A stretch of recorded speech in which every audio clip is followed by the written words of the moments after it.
Salut, moi c'est Raph, 19 ans, et aujourd'hui on parle de comment survivre avec une grosse poitrine.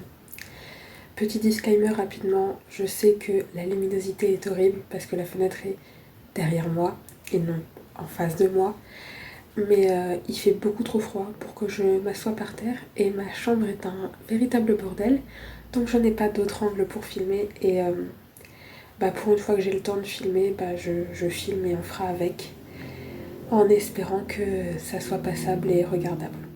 Donc, on est d'accord que je sais de quoi je parle quand je donne ces conseils et j'espère que ça pourra en aider certaines.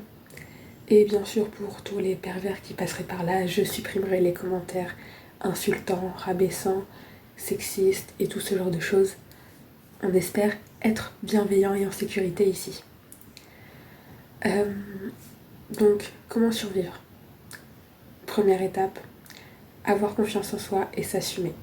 Ou en tout cas, au moins, nos boobs. C'est une étape pas ouf et c'est pas forcément le conseil qu'on attend. Enfin, en tout cas, moi, quand vraiment c'était la galère, c'est pas ce genre de conseil que je cherchais à avoir. Mais pour moi, c'est ce qui va aider dans tout le reste. J'ai une vidéo que j'ai postée la semaine dernière, enfin, il y a 2 semaines, bref, ma dernière vidéo, sur la confiance en soi.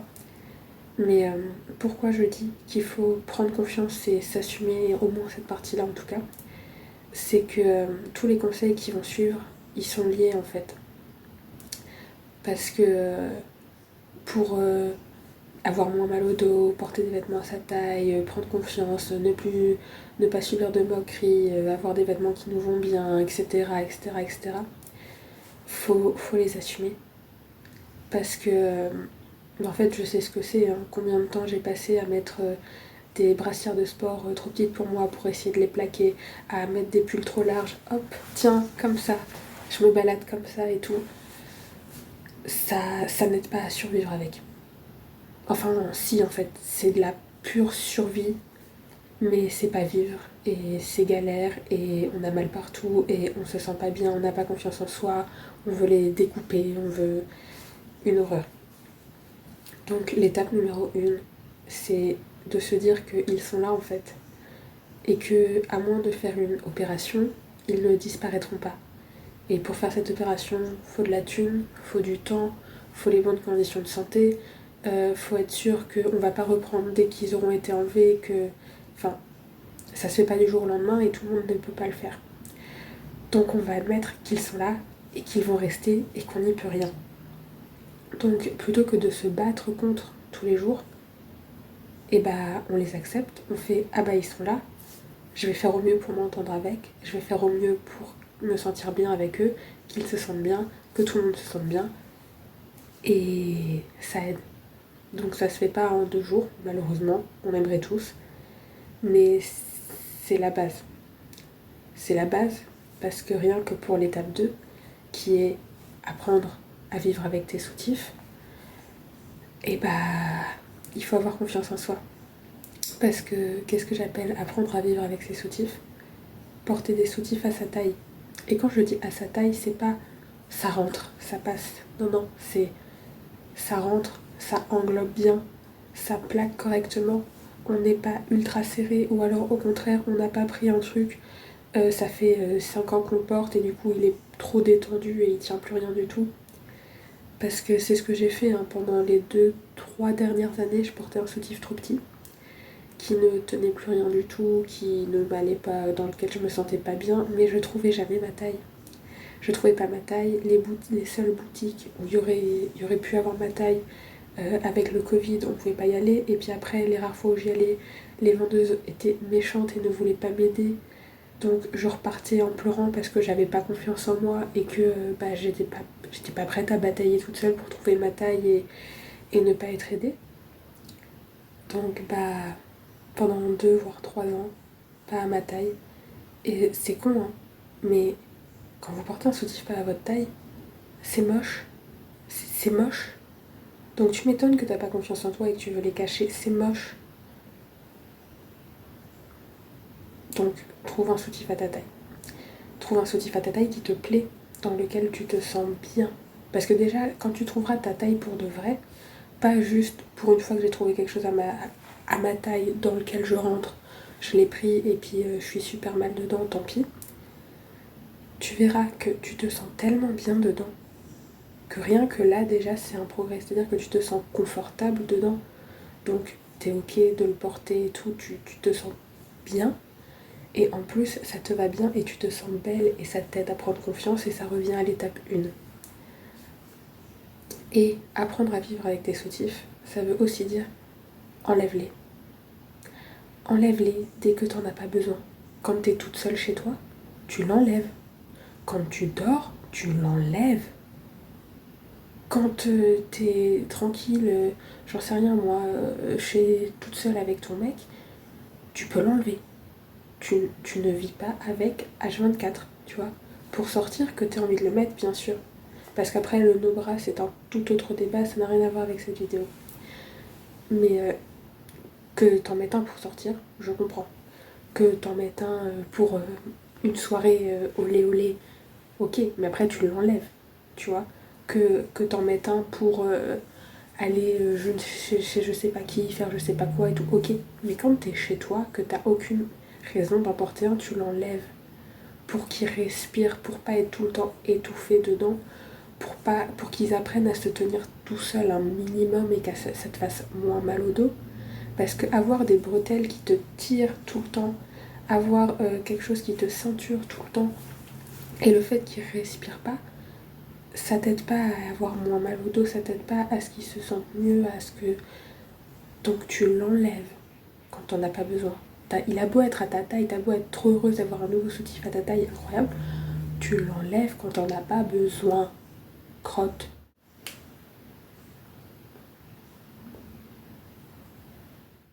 Ensuite, apprends les astuces de survie. Et donc, je vais te les donner. Qu'est-ce que j'appelle des astuces de survie? C'est des trucs qui me sont venus à moi instinctivement pour certains, ou en reproduisant, en voyant des amis ou des personnes plus âgées le faire pour d'autres. Et j'ai réalisé que toutes les filles n'y pensaient pas, toutes les personnes à forte poitrine n'y pensaient pas, parce que j'ai vu des personnes à forte poitrine que j'ai rencontrées me dire ah mais comment t'as pensé à faire ça? Ah mais c'est grave pas bête, ah mais je vais le faire et tout. Donc je donne les astuces qui moi me sauvent un peu la vie. Apprends à les tenir quand tu descends les escaliers, quand tu cours, quand tu sautes, quand tu fais des mouvements violents, quand tu... j'en sais rien, ok. Tu les tiens, que ce soit comme ça, que ce soit comme ça. Trouve la façon qui te correspond le plus parce que j'ai bien vu que moi j'ai une façon de le faire qui est pas comme ma pote, qui est pas comme machin, qui est pas comme truc. Mais tiens-les. Genre depuis que je suis en 6ème, oui parce ils sont venus pourrir ma vie très très tôt. Depuis que je suis en 6ème, je ne cours plus comme le prof de sport t'apprend à courir. Hop, hop, hop. Non, je ne peux pas courir comme ça, ok? Ça fait mal. Ils font boing, boing, boing, boing, boing. Ça fait mal. Donc, tu les tiens. Je cours comme ça. Ok, je suis pas très très aérodynamique. De toute façon, dans tous les cas, je suis pas sportive. Donc, dans tous les cas, c'était pas moi qui allais courir le plus vite. Mais ça fait moins mal. Ça fait beaucoup moins mal quand tu les tiens. C'est pareil quand tu descends les escaliers en courant. Hop, tu mets un bras, tu les tiens un minimum. Ça fait moins mal, ça secoue pas. Donc non, ça fait moins mal à la poitrine, ça fait moins mal au dos, ça attire moins le regard des gens. Parce que tu vas te dire au début, oui mais si je mets mon bras, si je les tiens, tout le monde va me regarder et se demander ce que je fous. Oui, il y a des personnes qui vont me demander. Anecdote, justement en 6ème, quand j'ai commencé à faire ça, un gars de ma classe est venu me voir et tout en mode Raph, mais qu'est-ce que tu fais? Pourquoi tu fais ça? Est-ce que tu te sens pas bien? Est-ce que t'as mal au ventre? Est-ce que t'as mal au cœur? Tu veux qu'on appelle l'infirmière? Et un autre gars lui a dit bah non en fait, elle tient ses boobs parce que ça lui fait mal de courir. Ok, il s'avait remarqué. Ça m'est arrivé une fois que quelqu'un fasse la remarque. Une fois. Depuis la 6ème, j'étais en licence l'année dernière. Donc ça fait un petit moment. Et même si les gens regardent ou font une remarque, tu t'en fous. Parce qu'ils regarderont toujours moins que quand ça fait boing, boing, boing, boing, boing. Et que toi, tu fais une grimace parce que t'as mal. Une autre astuce. Prends des bretelles épaisses. Celles-là sont pas assez épaisses pour moi. Enfin, elles le sont. D'ailleurs, j'ai une amie qui m'a dit mais what the fuck, tes bretelles sont super épaisses. J'étais en mode non, pas assez. Prends des bretelles épaisses pour tes soutifs qui te tiennent bien, qui remontent bien, qui sont incroyables. J'aurais dû mettre ça dans la partie soutif, mais pour moi c'est une astuce parce que comme vous voyez, voilà, celui-là, elles sont pas encore aussi épaisses que je le voudrais et il me va incroyablement bien, etc. Ça c'est des bonus, des conseils en plus. Donc voilà, mais vraiment ça change une vie. Des bretelles super fines, ça te tiendra pas assez. Il y a du poids à tenir, donc il faut quelque chose qui tient. Autre astuce, trouve les vêtements qui te vont bien. En l'occurrence, en général, c'est des choses qui te font un décolleté. Donc t'es pas obligé de mettre en décolleté. Là par exemple j'ai un peu remonté le débardeur pour la vidéo pour que ça reste un peu plus décent. Mais je sais que les décolletés qui me vont le plus c'est ceux qui commencent vraiment à plonger. Genre, voilà, vous voyez, je le remonte pour la vidéo quand même. Des cols un peu en V, des trucs comme ça. Tout ce qui va te remonter jusque là ou plus haut, ça va étouffer. Donc ça va donner l'impression que ta poitrine est plus grosse et que tu es en train d'étouffer, ça ne t'ira pas bien. Il y a des exceptions, il y a des vêtements qui te vont bien malgré la forme ou où la forme devrait t'aller et ils t'ont pas. Il y a les goûts personnels, peut-être que toi tu trouveras que ça te va bien quand même ou à l'inverse que ça te va pas ou quoi ou qu'est-ce. C'est pour ça, fais des essayages. Mais tu vas très vite te rendre compte qu'il y a des formes qui te vont plus ou moins bien, qui mettent plus ou moins ta poitrine en avant, qui te donnent plus ou moins confiance en toi. Et ça aide. Parce qu'en fait, plus tu acceptes ta poitrine et plus tu te trouves belle dans tes vêtements et dans ce que tu portes, etc., plus tu es capable d'oublier tout ça. Parce que quand t'es pas à l'aise, que tu veux la cacher, que tu veux que tu te trouves moche, etc., tu penses qu'à ça. Parce que tu sors et tu fais ah mais les gens vont remarquer, ah mais les gens vont me dire que ça me va pas, ah mais les gens ils voient que ça, que j'ai une grosse poitrine, ah mais machin. Donc fais en sorte de te sentir bien et que ça te passe au-dessus de la tête. Et refais du shopping une fois que t'as enfin des soutifs qui sont vraiment à ta taille. Parce que comme je l'ai dit, ça faisait 2 ou 3 ans que j'avais pas de soutif qui m'allait réellement. Du coup, bah, j'achetais des vêtements, etc. Et je me rendais pas compte. J'aimais pas faire du shopping, j'aime toujours pas ça. Mais j'aimais pas faire du shopping parce que rien ne m'allait. Une fois que j'ai eu un soutif réellement à ma taille qui me tient bien, qui me va bien, ah mais c'est fou, ce t-shirt il me va super bien en fait. Waouh, mais ça me va trop bien. Ah mais cette robe elle est incroyable. Ah non, en fait, ce pull il me va vraiment pas. Ce pull est vraiment moche, il est vraiment pas fait pour moi. Bah ouais, le pull il m'arrive là, il me va pas. Et en fait, bah ça change une vie. Ça, c'est incroyable de voir le avant-après. Et quand tu commences à mettre des vêtements qui te vont vraiment bien, ça change ta carrure, ça change ta tout.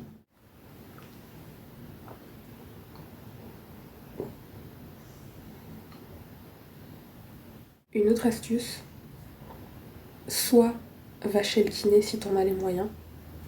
Moi, c'était mon médecin il y a 2 ou 3 ans qui m'avait prescrit des séances de kiné.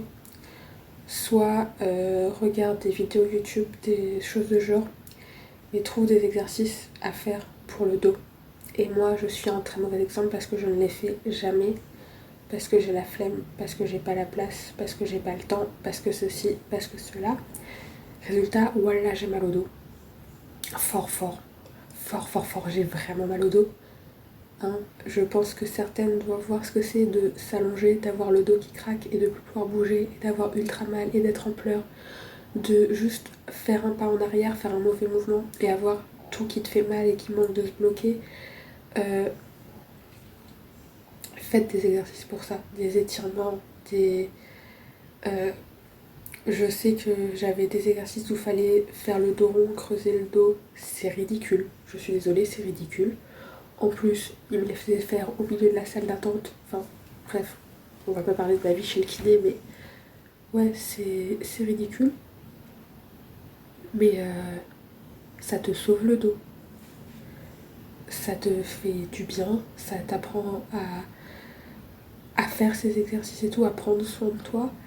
Et ça étire ton dos et ça soulage un peu. Parce qu'en fait, avec le poids qu'il y a, on est toujours comme ça. Avec nos téléphones, les tablettes, les ordis, la machin, on est toujours comme ça. Donc déjà que de base, ils te tirent en avant, mais en plus, on se tient tous courbés. Résultat, c'est horrible. T'es tout le temps penché en avant, ton dos est jamais droit et t'as mal partout. Donc fais des exercices pour le dos, le cou, la nuque, etc.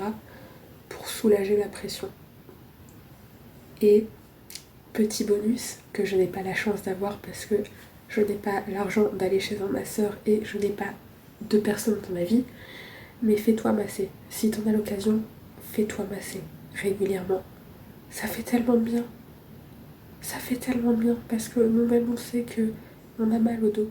Une autre astuce, si tu aimes comme moi dormir sur le ventre, je sais qu'il y a des personnes où elles n'y arrivent vraiment pas, ça leur fait trop mal. Moi j'ai de la chance, ça me fait pas tant mal parce que naturellement je trouve une position où ça va, mais surélève un peu ta tête. Moi, si tu veux, j'ai un oreiller assez épais et je rajoute une peluche par-dessus qui me sert d'oreiller sur mon oreiller. Et on dort presque toutes avec la jambe repliée, je pense que vous voyez. Ce qui te surélève un peu en fait. Genre au mieux d'être plate, t'es comme ça, donc t'es un peu surélevé. Ce qui fait que t'es beaucoup moins en appui dessus, donc ça te fera moins mal. Et apprends à les placer. Genre, quand tu dors toute seule, au début tu vas être ridicule, tu vas être là en mode what the fuck, qu'est-ce que je fais, j'ai pas envie de jouer avec et tout. Fais-le. Tu testes, tu les bouges, tu les places et tout, et tu vas te rendre compte qu'il y a des positions où ça te fait pas mal de dormir sur le ventre. Je connais des potes à qui ça manquait vraiment parce que moi j'ai grandi avec. Concrètement, je vous ai dit en sixième c'était déjà handicapant parce qu'en sixième je faisais déjà du D. Vraiment une galère, genre en CP je commençais déjà à avoir de la poitrine. Moi j'ai appris à vivre avec très vite. Mais il y a pas mal de personnes où ça commence à être vers 14, 15, 16 ans que ça commence à vraiment prendre de la place, voire des fois beaucoup plus tard, des fois c'est après l'accouchement, pendant la grossesse, etc. La luminosité est vraiment en train d'abandonner. Je vais essayer de finir la vidéo rapidement. Désolée pour ce problème. Mais ouais, quand tu dors sur le ventre depuis des années, ça te manque. Donc voilà, une astuce. Et ma dernière astuce, mon dernier conseil en fait sera apprends toi-même, expérimente et trouve ce qui t'aide. Parce que je suis sûre qu'il y a des astuces auxquelles j'ai pas pensé et je suis sûre qu'il y a des astuces que vous allez me donner dans les commentaires. J'attends avec impatience. Mais je suis aussi sûre que d'ici 2 ans, j'aurai des nouvelles astuces, vous aurez des nouvelles astuces. Il y a des problèmes que moi j'ai pas à cause d'eux et donc j'y pense pas. Il y a des problèmes que vous avez, que j'ai pas, que vous avez pas, que j'ai, etc. Aucune de nous a les mêmes, ok. On en a un plus gros que l'autre, on en a un, ils se font telle taille, tel machin. On a une forte poitrine, mais on est plus ou moins ronde, grosse. Donc, expérimente. N'aie pas peur de réaliser les problèmes que tu as et comment les résoudre. C'est tout pour cette vidéo. J'espère qu'elle t'aura aidé, qu'elle t'aura plu. J'attends avec impatience tes retours dans les commentaires, les conseils que tu pourrais avoir, les questions que tu pourrais avoir. Je t'invite à aller faire un tour sur ma chaîne et si elle te plaît, à t'abonner. J'ai plein de vidéos de ce genre, naturelles, où je parle de ma vie, de mes conseils, de mes expériences. J'ai des vidéos ASMR qui devraient pas trop tarder. J'ai bon espoir de faire des vidéos sur un déménagement en France dans pas si longtemps, avant la fin de l'année. On croise les doigts. Enfin, vraiment plein de choses arrivent, donc je t'invite à rester avec nous. Et puis en attendant la prochaine, bye bye.